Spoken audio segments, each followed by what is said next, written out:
in control. Okay, thank you so much. All right, so we have been talking about nutrition and how to use food as medicine, how to heal our bodies, how to make our bodies work better with food, the right foods. And we're talking about nutrition, macronutrients, micronutrients. We're now at vitamins, and we're at a very exciting vitamin, vitamin C. We just finished vitamin B, and now we're on to vitamin C.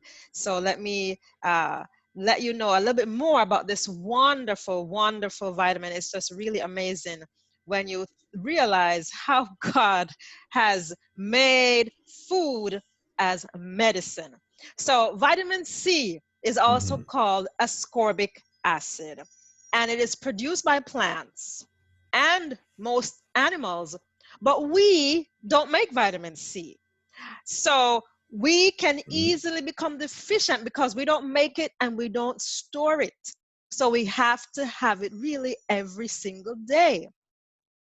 Now, its function is vital, and you'll see why we need to have it every day, because it's involved in almost every part of our body. It is an antioxidant, which binds up free radicals. And when you hear that term, you're probably saying, okay, free radicals, what are those? All right, let's go back to basic chemistry.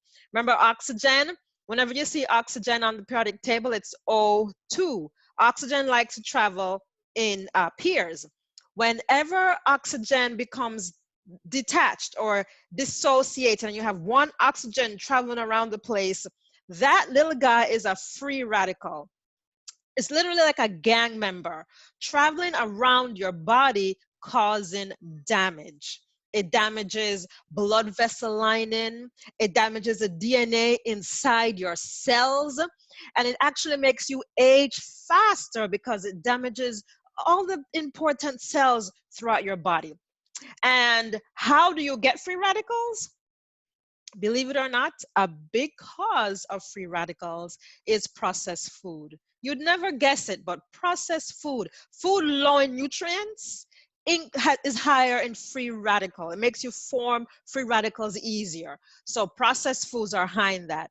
Also, the ones that we think are more often, smoking or being exposed to smoke, pollutants in the air lead to free radical formation. Frying foods or reusing oil to keep frying foods over and over again increases free radical formation. So free radicals are bad news, and vitamin C binds it up. Vitamin C is like a Navy SEAL. It likes water. It's a water soluble vitamin. So it goes into our blood and binds up these free radicals and stops them on the spot from damaging our body parts. Vitamin C is also, it also helps with collagen formation. What is collagen? Collagen is like the cement that holds our body together. So when the cells need to be stuck together, the tendons, the bones, they all need to be stuck together. Vitamin C produces collagen, which is like that cement that keeps them together. And so you need collagen for healthy teeth, bones, skin, and tendons. So with less vitamin C, these parts of your body will not function well. Important point. If you're taking iron, and many people take iron because they're anemic and they want to boost their red cells and they want to have more energy. If you're taking iron, you need to take vitamin C because you will not absorb the iron properly without vitamin C. And so if your doctor forgets to tell you that, I'm telling you now, if you're taking iron, you need vitamin C to properly absorb it. Also, it helps to absorb calcium through your GI tract. Vitamin C helps with wound healing. So because it helps with the collagen, your wounds can come together better and not have this sore last for a long time. It helps to activate folic acid. And we spoke about this last time. Folic acid is a B vitamin, which is so important, especially in pregnant women, because it helps with baby's formation of the spinal cord. And so we need folic acid. But vitamin C, you need it to activate folic acid. So when we eat a plant-rich diet with lots of legumes for our folic acid, lots of greens, lots of fruits with the vitamin C, they all work together to fight and prevent disease. Vitamin C strengthens the immune system. White cells actually need vitamin C to better damage and fight viruses and bacteria, which is an important point during this pandemic. When we are trying to fight COVID-19, many vitamins play a role in this process. Trying to fight COVID-19, the most important thing is not to get it, right? So to avoid the infection, so we always say social distancing, wear your mask, wash your hands, just don't even get the virus. But if you should get it and you need to fight it, your vitamins are important in that process. And vitamin C is a winner when it comes to trying to destroy COVID-19 and the damage that it causes to your body. We're now talking about post-COVID-19 syndrome. You've got COVID-19, you've survived, and now you have damaged lungs, damaged organs. Vitamin C, as an antioxidant, helps with the repair of these organs. So it's important pre and post COVID-19 infection.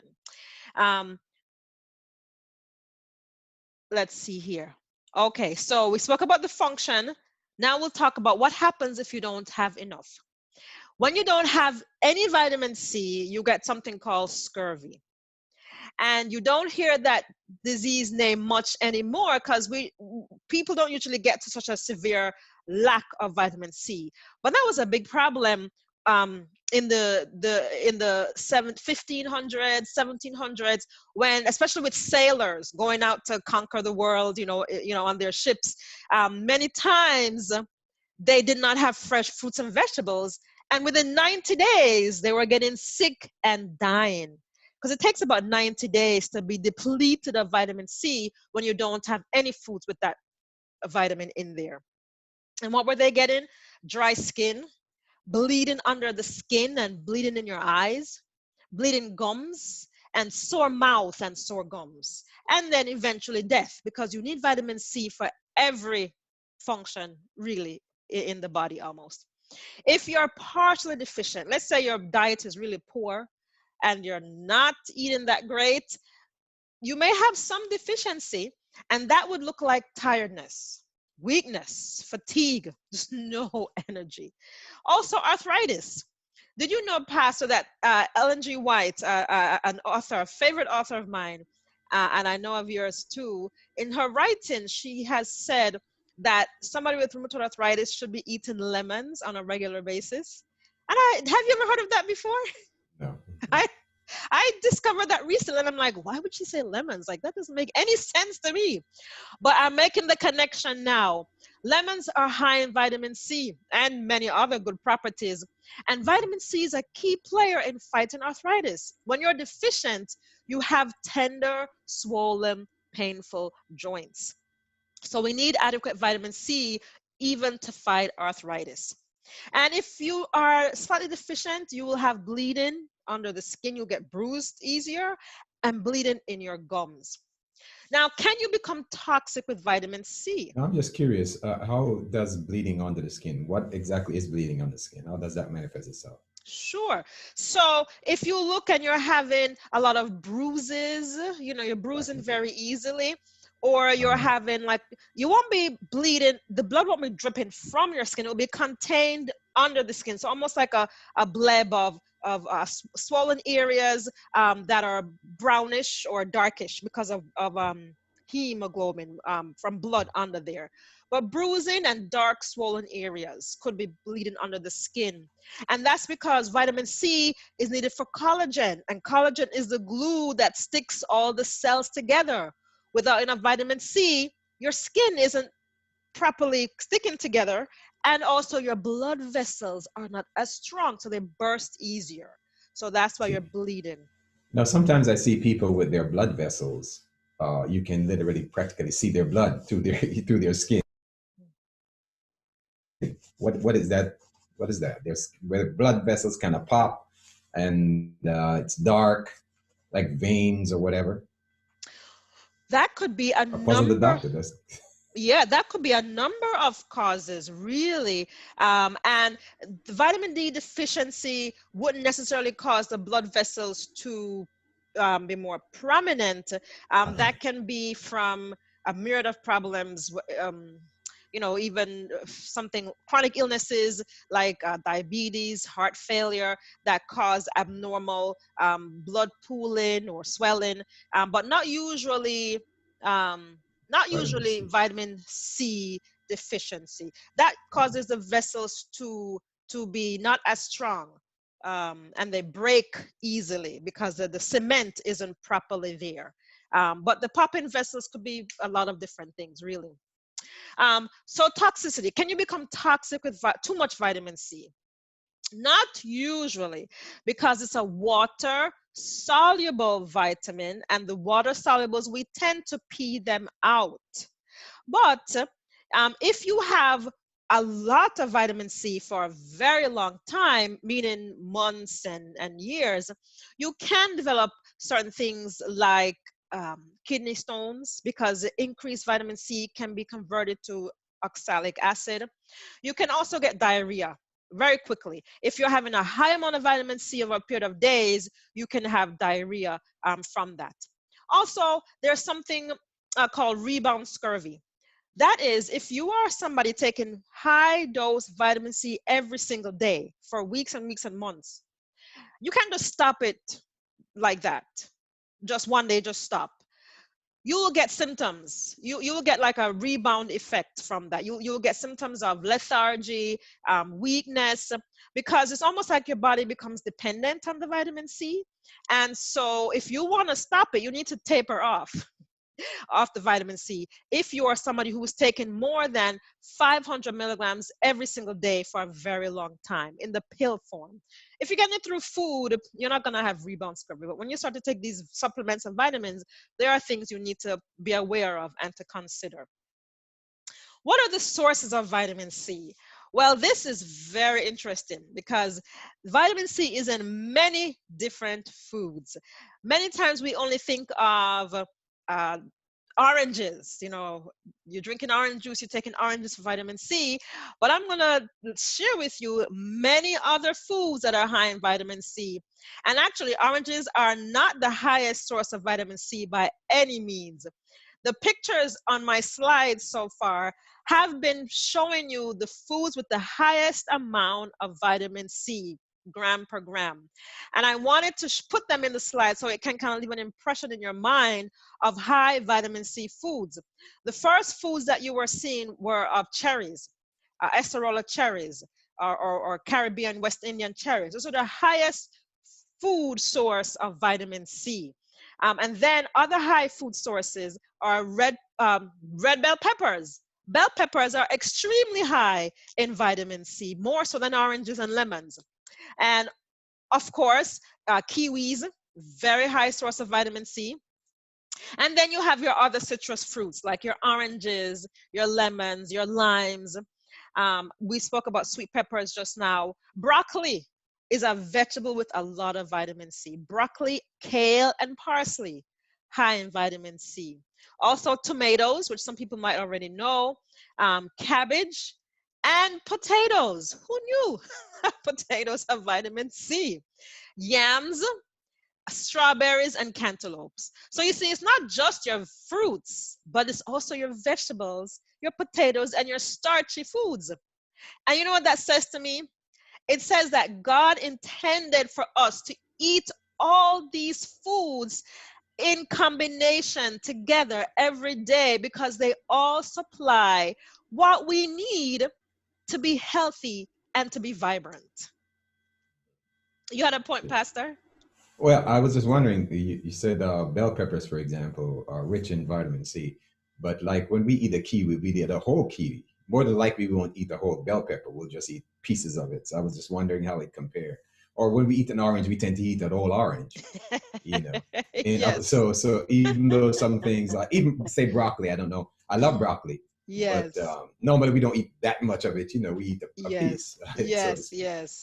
I'm just curious in terms of I wonder what let's say I don't know what, the bunch of broccoli or something, about a serving of broccoli that we would normally eat. Is that how you're comparing in terms of Yes, comparison? one Okay. one orange can have about 60 to 70 milligrams of vitamin C in there, like a Mm-hmm. medium-sized orange. Whereas a small lemon may have about 50 milligrams of vitamin C. So yes, you normally have a whole orange and not a whole lemon. So you can get more Right. vitamin C in the orange. But like about one bell pepper would have about 90 milligrams of vitamin C. And you really could eat a whole bell pepper if you chop it up and put it in your salad. We usually don't, you're Right. right. But maybe we should start to eat a whole bell pepper because it's not that hard. And I want to take this opportunity to really encourage us, myself included, to eat a lot more fruits and vegetables. Because just having a serving here and a serving there is not enough to fight disease. It may prevent things like scurvy, yes, but if we double and triple the amounts of fruits and veggies that we're having, we will Mm-hmm. greatly increase the vitamins, the phytochemicals, the antioxidants, and prevent disease from coming our way. So I think that's a great point to make from that. That Mm-hmm. if we need to certainly increase the amount that we're having every day. But I noticed there's a trend today. Doctors encouraging people to eat multiple meals. I mean, I make it a habit. I eat 2 meals a day, pretty much. And I guess if I'm really doing some heavy work, which the heavy work I do is talking, so whatever now and then, probably I'll be working on the deck or painting the deck or doing the Yes. lawn. And those days I find I might need a little more food, for Yes. lifting the weights. But for since my job involves more talking to people, I don't find a need to eat 3 meals. But I notice doctors are encouraging people eat 5 and 6 meals and eat less meals. Now, because if I don't eat in between meals, it means if I don't eat fruits and vegetables with my meal, I won't eat it. You see, so I'm Okay. wondering, is there a wisdom in this multiple meal, and at least if you're eating fruits here, there, and then the main meals, maybe there is something to it. I'm just curious what your thoughts are. That's a great point, and that becomes confusing for so many people. So Mm-hmm. first of all, your habit of eating 2 meals a day is excellent, and I am striving to become like you. I currently Mm-hmm. eat 3 meals a day, but as we speak, I am trying to train myself to do 2 meals a day. Why? Because it goes along with the natural physiology of the GI tract.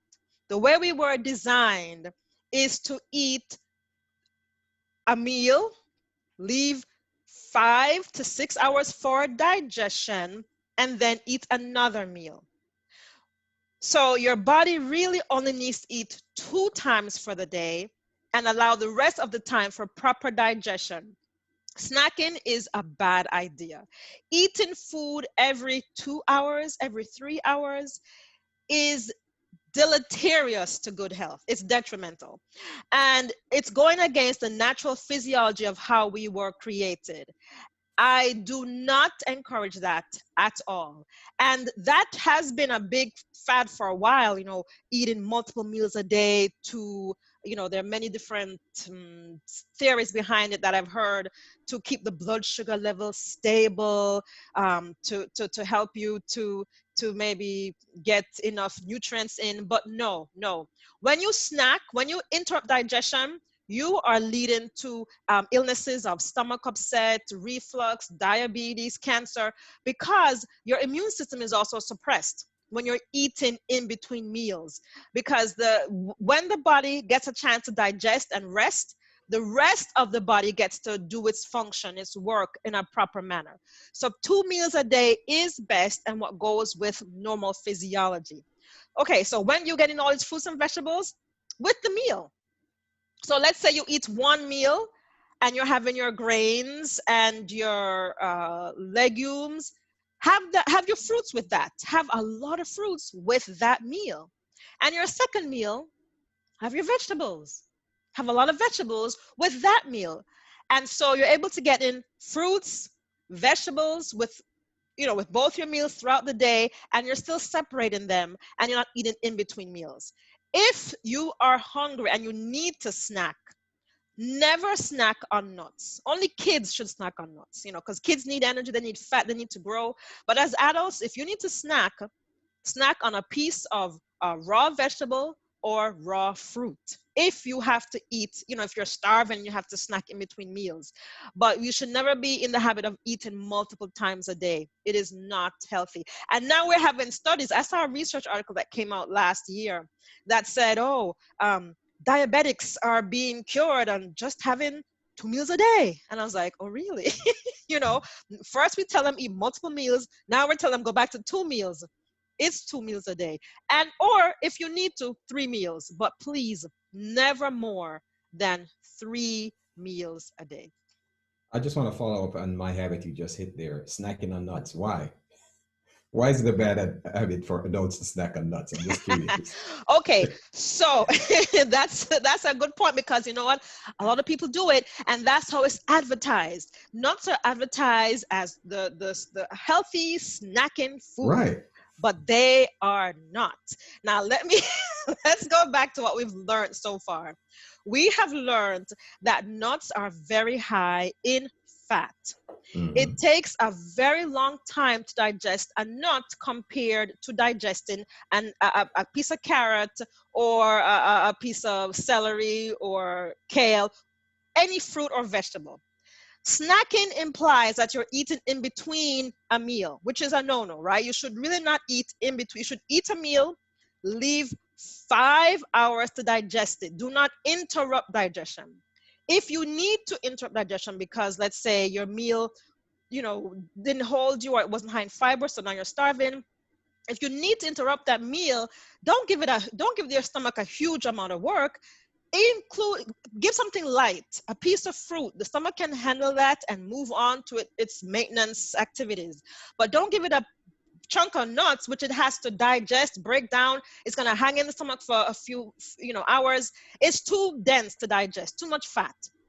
So eat your nuts with your meals. Don't snack on the nuts. Unless you are a child, or you're in the middle of rapid growth, or you're trying to gain weight, seriously trying to gain weight. Don't snack on nuts. Does that make Understood. sense to you, Pastor? Yes, you explained it. Hmm. Okay, very good, very good. So definitely, I want to applaud your 2 meals a day, and I believe I will get there if I keep trying and keep praying. I'm really asking for divine help, and I know I will get there. All right, so vitamin C foods, we said citrus fruits, sweet peppers, broccoli, Brussels sprouts, potatoes. We were saying we didn't know potatoes had vitamin C, but they certainly do. How much vitamin C should you be taking? The recommended daily amount is 60 milligrams a day, but that's only enough to avoid scurvy. It's not enough to be healthy. The ODA, the optimal daily amount, is 1,000 milligrams daily. And does that mean you have to take a supplement? No. You saw the foods that have vitamin C, eat a lot of plant foods, fruits, vegetables, starches, potatoes, yams. Your vitamin C is right there, and that can give you an optimal daily amount. Caution, vitamin C is the most unstable vitamin that we know of. What does that mean? You can lose it, it disappears.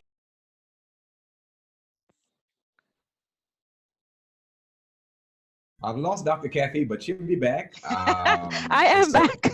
Oh, she's back. I was just telling her, write a question online or something. Keep the time. The devil didn't want us to hear about all the good fruits that we should. Oh boy, I just don't know how this happens. Anyway, so vitamin C is the most unstable vitamin, meaning it gets lost very easily from foods. Any processing at all causes you to start losing vitamin C from your food. So you slice your cucumbers, you leave it on a plate exposed to air for about 3 hours. Vitamin C starts to starts to disappear, starts to break down, starts to be Mhm. lost. So any heat, light, or dehydration, and you're cutting down the vitamin C every minute. So practical tips. First of all, eat fruits and vegetables in copious amounts every day. Please, I can't overemphasize this point. When you're speaking of optimal health, you need to incorporate a lot of fruits, a lot of vegetables every day. You know, 3, 4, 5 servings of each every day. Avoid excess chopping and cutting of your foods because you're beginning to lose vitamin C. So you need to be aware of this. Leave the skin on. We discussed potatoes last time. When you're making your Mhm. potatoes, leave the skin on. Bake it, preferably. If you want to boil it, not as much water. The more water you add to your veggies, the more the vitamins start to just leach out into the water. And of course, don't throw the water away. Figure out how to incorporate that water into the rest of your meal because you want to keep your vitamins. And cover the pot. Covering your pot not only helps the food to cook faster because you're keeping the heat there, but it helps to keep your steam in and your vitamins contained. So cover your pot when you're cooking your veggies. And these are just simple practical tips to help maximize the vitamin C in the foods that we're eating. Now, I noticed you said the potatoes don't peel them, but I mean, when they're not organic, isn't that kind of dangerous to be eating the skin of non-organic foods coming out of the ground with all the stuff they're putting in it? Yes, sure, sure. So when foods have been exposed to lots of fertilizers and pesticides and all that, leaving the skin on can be risky business. So when you're able to get a higher quality food, that would be ideal, and leave the skin on those. Hmm. But you still figure those that are fertilized, you should go ahead and peel them. You think it's best to peel them just the same? When it comes to potatoes, uh, that's a very good question. You know what? Let me look into that one some more before I Hmm. answer because sometimes, the value that the food gives can outweigh the exposure it may have had to some pesticides and fertilizers. So let me look into that more before I give you a definitive answer. But high quality foods that have not been exposed to chemicals are best, and those definitely eat the skin. But I'm going to study some more about think foods like potatoes. If it's been exposed to chemicals, what do we do with the skin? Because the nutrients are right there beneath the skin, and you don't want to lose even those. Yes, and I'm assuming that if it's best not to boil it, that maybe steaming is Mhm. a better. Steaming and baking. The past Mhm. few days, the boys, Max and myself, have been really enjoying baked potatoes with nothing but a little bit of sea salt and thyme from the garden. And that makes a yummy meal. And you don't need fries when you can bake your own potatoes. Bake them nice and dry and crispy. They taste great. So baking is also excellent. Yeah, well, thank you, Doc. I appreciate it. Thank you so much for spending the time with us. And of course, for those of you who are online, we appreciate you staying with us. And of course, if you have any questions that you put online, then I'll bring them to the doctor on Wednesday. All right. So, Doc, you have a great day. And for everyone, God bless you. We'll be coming up at 11 with Tom and Steve. And so we hope you'll stay by for a word from the Lord. Let's say a quick word of prayer. Father, thank you for the time we share. Thank you for Dr. Kathy and for her willingness to share her expertise and wisdom with us. Thank you for each person who has joined us online. May this information be a blessing to them, we pray. Keep us faithful to you, keep us healthy and strong. And when you come, save us, we ask in Jesus' name. Amen. Amen. All right. Thank Take you, Dr. care. Kathy. We'll see you on Wednesday morning. Yes, Until then, sounds God bless. great.